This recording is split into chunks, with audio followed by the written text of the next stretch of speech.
Don't take flight, nighty night. Know the champions in rooms dancing with no one seen, or only one will, sun still. TK with fire! Trey Tail Torah Nights. TK's in the building. Got my lovely rib to my right. Shalom. Shalom, people. Today's lesson will be a short one. We'll be going into should women teach scriptural lessons on YouTube? What do you think? Let's find out. First, we're going to take a dive into the deep gonorrhea flavored gorilla gumbo piss, the New Testament. Let's start off at Titus 2, verse 3 to 5. Likewise, tell the older women to be reverent in behavior, not to be slanderers or slaves to drink. They are to teach what is good, so that they may encourage the young women to love their husbands, to love their children, to be self-controlled, chastise good manners of the household, kind, be submissive to their husbands, so that the word of God may not be discredited. There you go. So it won't be discredited. Be submissive to your husband. Right? Said teach your children, I believe, as well. Yes. Teach women how to be wives, to be submissive, how to cook, clean, sew, things of that nature. But it's anything about teaching men, though, does it?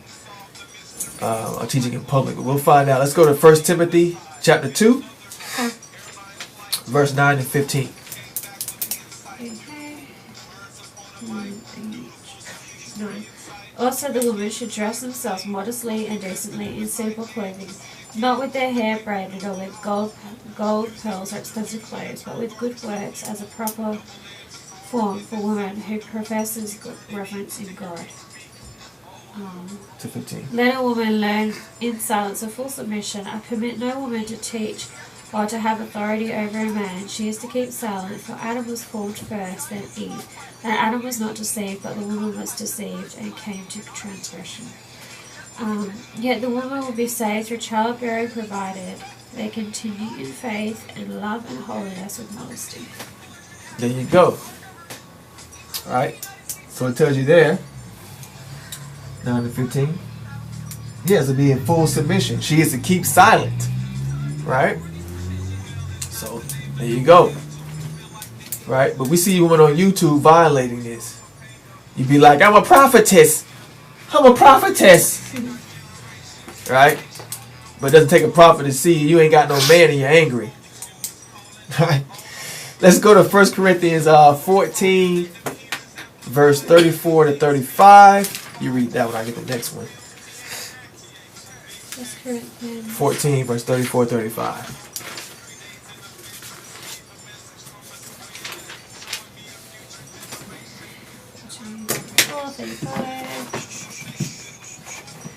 Okay. Women should be silent in churches, for they are not permitted to speak, but should be quiet, as the law also says. If there is anything they desire to know, let them ask their husbands at home, for it's shameful for a woman to speak in church. There you go. So it's shameful for her to even speak in church. There you go. I'm going to go ahead and read Numbers 12, verse 1 to 10. When they were in Hazareth, Miriam and Aaron spoke against Moses because of the Cushite woman he had married. He married a Cushite woman. They said, has Yahweh spoken only through Moses? Has he not spoken through us as well? Yahweh heard it. Now Moses was a very humble man, more so than any other man on earth. Suddenly Yahweh called to Moses, Aaron, and Miriam, come out, you three, to the tent of meeting. So the three of them went out. Yahweh came down and pulled up the cloud, stopped at the entrance of the tent, and called out Aaron and Miriam. The two of them came forward, and he said, hear these my words. When a prophet of Yahweh rises among you, I make myself known to him in a vision. I speak with him in a dream. Not so with my servant Moses. He is trusted throughout my household. With him I speak mouth to mouth, plainly and not in riddles, and he beholds the likeness of the Lord. How then did you not shrink from speaking against my servant Moses? Still incensed with them, the Lord departed. As the cloud withdrew from the tent, there was Miriam stricken with snow white scales. When Aaron turned toward Miriam, he saw that she was stricken with scales. See? So she got jealous. Mouth got big, typical, right? But she did repent, right? She did get turned into a leper, but she repented. But let's get it back here on Miriam, because she did do some good things. And she was, I'm sure how important she was to the Israelite nation. Let's go to Exodus 15, verse 19 to 20. When the horses of the Pharaoh with his chariots and his chariot drivers went into the sea, the Lord brought back the waters of the sea upon them. But the Israelites walked through the sea onto dry ground. Then the prophet Miriam, Aaron's sister, took a tambourine in her hand, and all the women went out after with her tambourines and dancing with her. There you go. So see, Miriam was a prophetess, so she had a big important role in Israel, right? Aaron's sister. So she was singing in tambourine, whatever. And so she did have a part. I'm pretty sure she was teaching the women how to be shamefaced and submissive, the children for the next generation. So she had a big role for the nation, but not to teach men, right? But sisters today be like, I'm a prophetess too, see? I'm delivering. Like, sister, put your teeth in a jar and put your wrinkled up butt back to sleep, Methuselah. We don't want to see you. Let's go to Micah chapter 6, verse 3 to 4. You got that? Yeah. O my people, what have I done to you, and what have I wearied you? Answer me. For I brought you up from the land of Egypt, and redeemed you from the house of slavery, and I sent before you Moses, Aaron, and Miriam. O my people, remember now what King Balak of Moab devised, and what Balaam, son of Beor, answered him. There you go. Just stop at 4. Is that it? Yeah. There you go. So you got there Miriam again. So you just see there, she actually was named one of the ones that saved us out of Egypt. Yeah. Right? Say, I said, Most High said, I said before you Moses, Aaron, and Miriam. So she had an important role. Just like another prophetess in history was Deborah. Right? Right? The real one, the real prophetess. Let's go to Jeremiah 23. You get that one. Verse 21 and 22. Jeremiah 23, 21, 22. Yeah.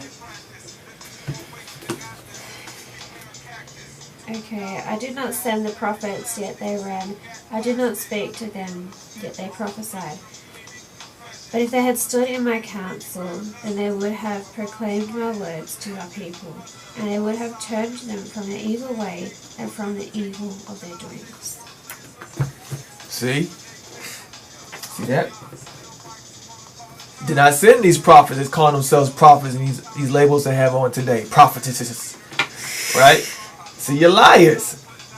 You're on YouTube violating with no man in sight, no husband, trying to tear down man and trying to take the position. These women are wicked. Right? Smelling like mothballs and vapor rub. Oh, God. Go be a wife, you jigaboo jobless Jezebels. Wicked. Let's look for the qualities that should be found in a wife. The qualities that should be in a wife. Let's go to Proverbs 31. I'll read that one. I'll let you get the next two. So Proverbs 31.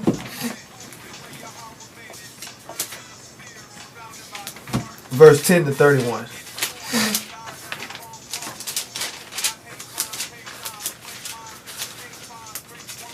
Says, what a rare find is a capable wife. Her worth is far beyond that of rubies. Her husband puts his confidence in her and lacks no good thing. She is good to him, never bad, all the days of her life. She looks for wool and flax and sets her hands to him with a will. She is like a merchant fleet, bringing her food from afar. She rises while it is still night, and supplies provisions for her household, the daily fare of her maids. She sets her mind in an estate and acquires it. She plants a vineyard by her own labors. She girds herself with strength and performs her tasks with vigor. She sees that her business thrives. Her lamp never goes out at night. She sets her hand to the staff. Her fingers work the spindle. She gives generously to the poor. Her hands are stretched out to the needy. She is not worried for her household because of snow, for her whole household is dressed in crimson. She makes covers for herself. Her clothing is linen and purple. Her husband is prominent in the gates, as he sits among the elders of the land. She makes cloth and sells it, and offers a girdle to the merchant. She is clothed with strength and splendor. She looks to the future cheerfully.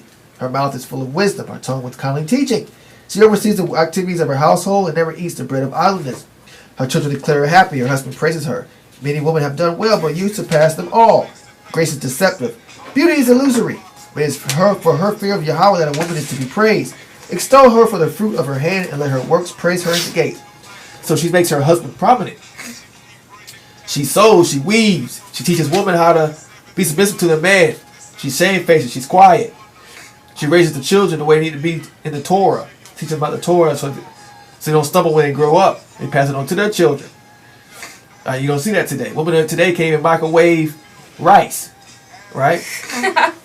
Without setting the house on fire. So it's definitely a lacking in women. And women is a strength, being a woman. Not going feminist, because those jackoffs are morons. They destroying the earth. Not those man-hating monsters. Not them. Talk about the true woman, right? Proverbs give you that, so you know what qualities to look for and what's righteous in Yahawah's eyes. Let's go to Ecclesiastes 26, verse 15. Oh, I'm sorry. Ecclesiastes, where are we at? Must be 6 then.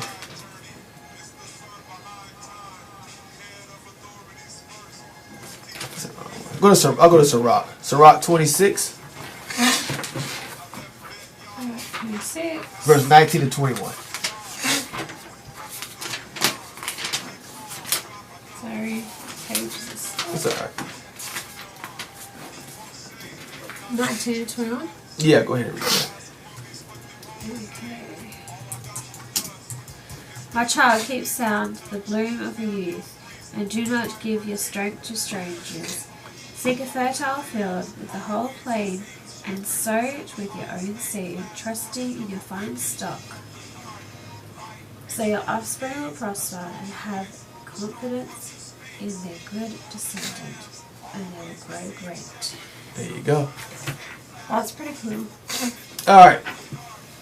I'll get one more. I get Ecclesiastes 9 verse 9. Right? This is for the man, the luxury a man has that finds a good wife. It goes, enjoy life with your wife, whom you love, all the days of this meaningless life that God has given you under the sun.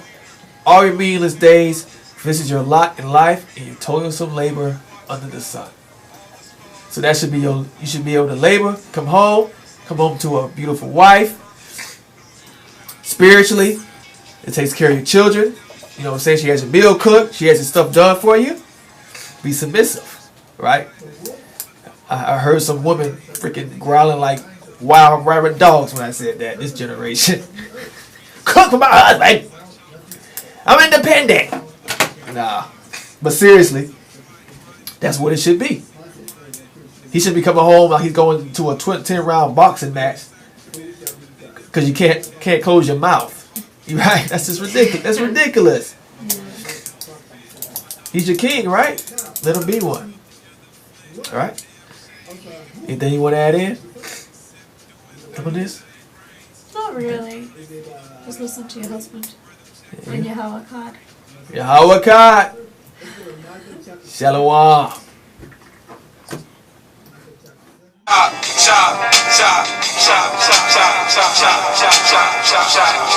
Stop.